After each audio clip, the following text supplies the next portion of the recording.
بسم الله والحمد لله والصلاة والسلام على رسول الله. ها نحن في هذه الأيام على أبواب الحج وأيام العشر، وحديثي معكم عنها لن يكون عن بيان فضائلها ومعرفة أحكامها، فقد كثر الحديث عنها، ولكن أقول ماذا عملنا بما علمنا بعد معرفة هذه الفضائل. فقد جمع الله سبحانه وتعالى في هذه العشر فضيلة الزمن وفضيلة العمل الصالح. هل صمنا في هذه الأيام؟ هل زاد الخير منا؟ هل زاد تكبيرنا؟ هل زادت صلاتنا؟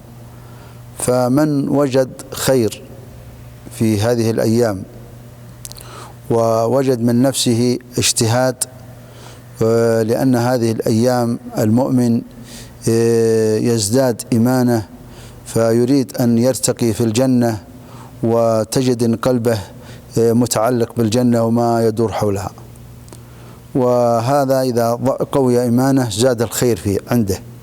ومن وجد غير ذلك ضعف في العزيمة فلم يجتهد في هذه الأيام على ما ورد فيها من الفضائل، فهذا دليل على ضعف الإيمان.